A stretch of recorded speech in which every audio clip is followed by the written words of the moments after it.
Hello everyone, మా ఛానల్కి స్వాగతం. అందరికీ శ్రీమాత్రే నమః. అందరికీ అమ్మవారి ఆశీస్సులు కలగాలని మనసారా కోరుకుంటున్నాను. నా ఛానల్ని సబ్స్క్రైబ్ చేసి, లైక్ చేసి, షేర్ చేసి, వీడియోని పూర్తి వరకు చూసి స్కిప్ చేయకుండా చూడండి. ఆ మహాశివుడు మూడో కన్ను ఎప్పుడు తెరిచారు, దీనివల్ల ఏం జరిగింది, అసలు ఈ రహస్యం ఏమిటి? ఈ కథ అయితే మీకు ఆశ్చర్యాన్ని కలిగిస్తుంది.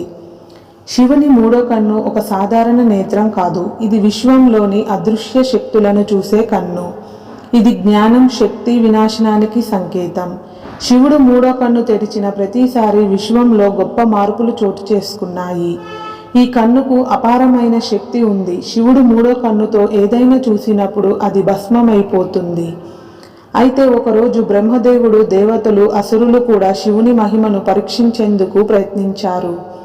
కామదేవుడు శివుని జ్ఞానాన్ని భంగం చేసేందుకు తన పుష్ప బాణాన్ని అతనిపై ప్రయోగించారు. కానీ శివుడు మూడో కన్ను తెరిచిన వెంటనే కామదేవుడు భస్మమైపోయారు. అదే సమయంలో త్రిపురాసులను నాశనం చేయడానికి శివుడు తన మూడో కన్ను తెరిచినప్పుడు ఆ అగ్ని త్రిపురాసులను భస్మం చేసింది. శివుని మూడో కన్ను అనేది సాధారణ కన్ను కాదు. అది విశ్వనాశన శక్తి, ప్రతీయక. మరియు శివుని మూడో కన్నుకున్న ఆధ్యాత్మిక రహస్యాలు కూడా అద్భుతమైనవి. ఈ కన్నును జ్ఞాననేత్రం అని కూడా అంటారు.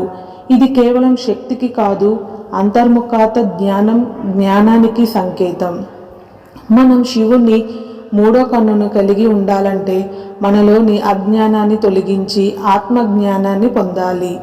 మరి ఇదైతే జ్ఞానం ద్వారా సాధించగలం. శివుని మూడో కన్ను మనకి ఏం నేర్పిస్తుంది? మనం నిజమైన జ్ఞానం పొందితే మన కష్టాలు అధిగమించగలమా?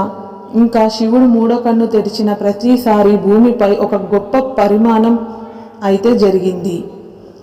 ఇది భయం కలిగించే శక్తి మాత్రమే కాదు, ఒక మార్గదర్శనం కూడా. ఆ మహాశివుడు మూడో కన్ను తెరిచినప్పుడు అజ్ఞానం తొలగిపోతుంది, అహంకారం కూడా నాశనం అవుతుంది. ఇంకా చెప్పాలంటే అది ధర్మాన్ని స్థాపించడానికి అవసరమైన శక్తి. దేవతలు, రాక్షసులు కూడా శివుని మూడో కన్నును చూసి భయపడతారు.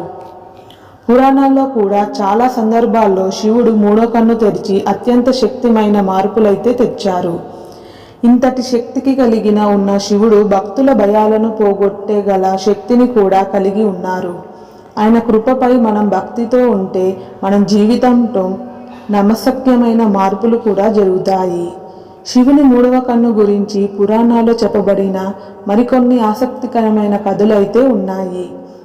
శివుడు పార్వతీదేవిని పరీక్షించడానికి తన మూడవ కన్నుతో అద్భుతమైన రూపాన్ని ప్రదర్శించారు. ఇలాంటి ఎన్నో సంఘటనలు శివుడు మూడో కన్ను శక్తిని అయితే తెలియజేస్తాయి. ఈ కథ మీకు ఎలా అనిపించింది? మీరు శివుని మూడో కన్ను రహస్యం గురించి ఎప్పుడైనా విన్నారా? మీ ఒపీనియన్ని కామెంట్ చేయండి. మరిన్ని శివుని రహస్యాలు తెలుసుకోవాలంటే మా ఛానల్ని సబ్స్క్రైబ్ చేసుకోండి.